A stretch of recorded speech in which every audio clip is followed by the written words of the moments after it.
Hello everyone, welcome to my kitchen. My name is Michael and it's time for another unboxing. I've got the Breville Smart Oven Air Fryer Pro to unbox today. I did purchase this with my own money. I'm not being sponsored by this company to look at this. So we're going to unbox it, take a look at it. I'll give you my first impression, look at it, and then in future videos I'll be using it and we'll talk about it some more.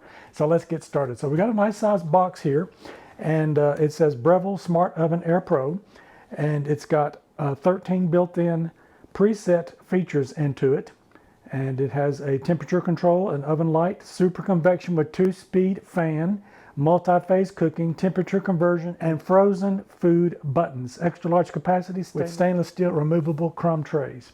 All right, so let's get into this and see what we've got. So looking at the top of this, we've got a nice another picture of a box here. Looks like whoever had this is going to have a nice meal for that. And we'll go ahead and continue opening this up.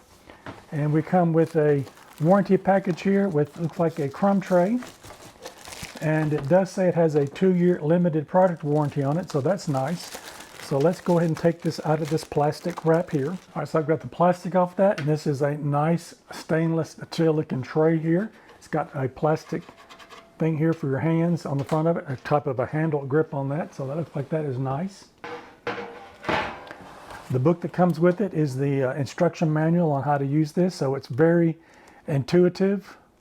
Looking at the book, I'll have to give this a good breakdown on this. This is in English, French, and Spanish. And like I said earlier, it's a 2-year limited warranty on that. So we'll continue on down into the product and see what else we've got here. So we've got a nice tray here. I'm not sure if this is a pizza pan. It could be. I'll have to look at the instruction manual and see what that is once we get into that. And I'll clarify that that's what it is, but initially it looks like a pizza pan. These must be the racks that go on the inside of the unit. So let's take those out of the plastic wrap. Very nice on these, very weighty and substantial. Here's the power cord.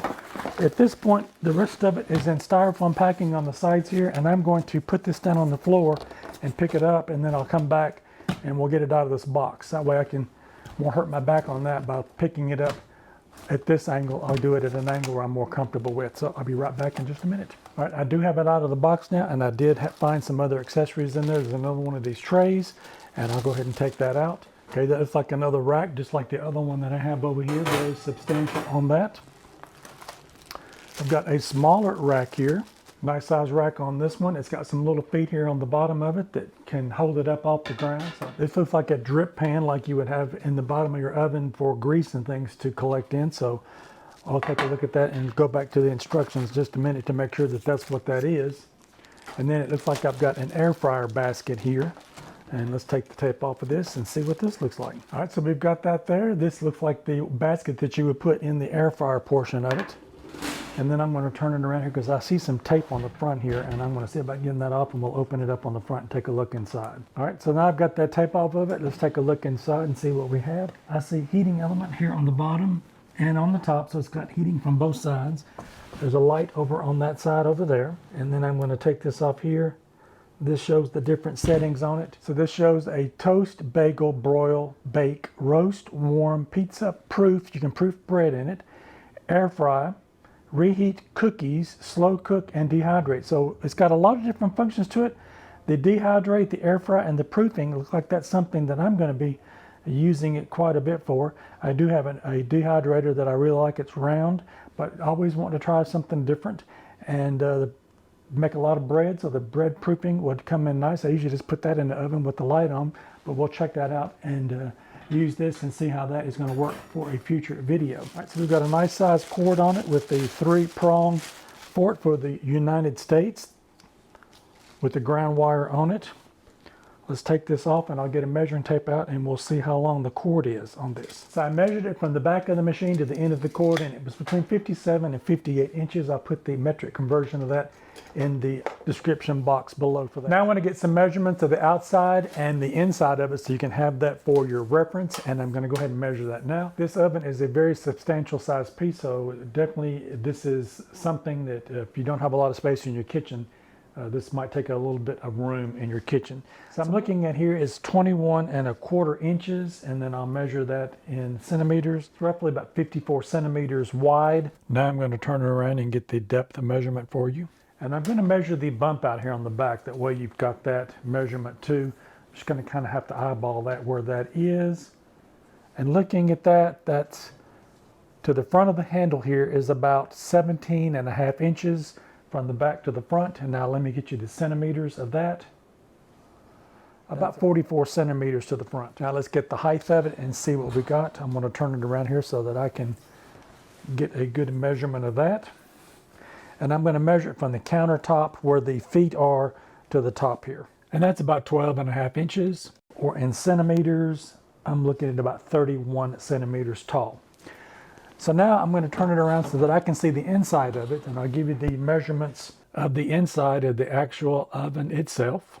And I'm going to take some of these racks out of here so that I can get a good measurement for you. The racks are removed now, so I'm going to go ahead and measure that. I'll give you two measurements for the depth of it. I'll give you the measurement for where the pizza pan would fit in it, and to the actual back of the wall if you had a longer pan that the pizza pan would not fit to it. So measuring it all the way to the back of the wall to the front where the door would close, it's 14 inches. And that would be 37 centimeters to the front. Now my next measurement will be where the wall actually goes flat if you had to put a longer pan in there where it wouldn't hit into that bump out spot. And that measurement is about 12.25 to the front. And in centimeters, it's about 32. The width of the cooking area that you've got on the inside, I'll measure that from left to right here, and I'm looking at about 16 inches wide of actual cooking area, and that's wall to wall on the inside. Might not have as much of that once these racks get put back in there, but that's just kind of a rough estimate of where that is. And then in centimeters, I've got 41 centimeters across the front. And then the opening on the front, I'll give you that measurement on the inside so you can kind of get an idea of what that is. It's 8 inches from the opening of the top of the door to the bottom of the door, and then I'll do that in centimeters. And I'm looking at about 21 centimeters from the top to the bottom. Give this a plug in and see if we can get this to come on. So that was a good sign. It's always a little hold your breath until you get something plugged in to make sure that it's going to come on, but we do have our settings here on the front. Just as the plastic label that was on top of it has the same settings on it. And this is the select button here, so you can go up and down with that, and it will come with some preset times in those. So there's your proofing on 85 degrees Fahrenheit, and then it's 1 hour is what it's showing there. And you can raise and lower the temperature on that, which is really nice with this knob here. And this knob down here is the timer. This one says temperature. This one here is for your time, so you can go up and down on that. This is the start stop switch over here. This is a fan switch. This is off and on for cook phase, and that looks like that is a snowflake, so maybe that is a thawing function. I'll have to look at that. And it does have a button here on the bottom that you can convert it from Fahrenheit to centigrade, so that's all built into the system here. And this looks like the little light that's on the inside. We'll turn that on so you can see what that looks like there. Very nice off and on switch there. So just from the initial inspection, it's very roomy on the inside. It is on the back here, it is curved out on the back, and I'll turn that around so that you can see that. That's for that pizza pan, and you can see here how it's kind of curved out on the top here. I'll try to get an overhead shot on it too so that you can see down on it, and that's where this pizza pan would come into it. So that's exactly what that's for. This curves out on the back. Put your pizza on here and heat that up just like that. All right, I did put all of the trays in there, and I wanted to show you what that looked like. The initial tray that I found earlier was this one on the bottom. This is your breadcrumb here. So any like crumbs and things that might fall through would collect in here, and you can take that out and give that a wash. We've got the door here. The door has a magnet on it. It did pull on this to open up, so that was really nice that feature.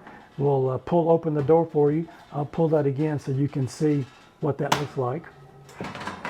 Very nice on that feature.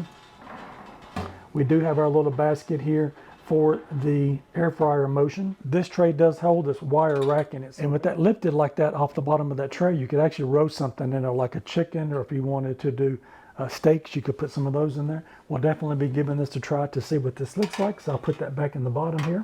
Now, one of the features that I was looking at when I was reviewing these, when I was looking at them online before I bought this one, is there's numbers on this door here, and each one of those numbers means a different function on it. So there's a number 1, 2, 3, 4, 5, 6, 7, 8. So 1 is broil, 1 and 2 are broil. 3 is air fry and dehydrate. 4 says toast and bagel. 5 says cookies. 6 is bacon roast. 7 is pizza. And 8 is slow cook. So you've got the different numbers there for the different positions that you'd put your racks in. So whatever you're cooking in, you would align it up to the number of the inside and the tray that you're going to be using that. So this is just the initial unboxing of this, and to kind of go over some of the features on it. I will be using this in future videos, and I'll go through the book here and get a little bit more educated on it so that I can come back and give you a little bit more information on this item if you're interested in purchasing one, and kind of figure out a little bit more about it, and then we'll actually do some cooking in it and let you see how that's going to work. I was able to get this on a sale, so I'll put the link in the description box below where I got this, and if you're interested in one of these, maybe that might direct you to where you might find one. I do not know if they're on sale anymore or not, but I did get $100 off of it, so I did feel like I got a pretty good buy on it when I got it. So if you like this content, maybe you might consider giving me a thumbs up. I would really appreciate it. And while you're at it, maybe you might want to check out one of these other 2 videos over here on the side. You might find something else you like. Don't forget to like, share, and subscribe. Let me know in the comment section if you have one of these. And if you're thinking about getting one of these, what would you like to see me cook in it? And I'll see if I can't put that video together and do that. I'll see you in my next video. Bye-bye now.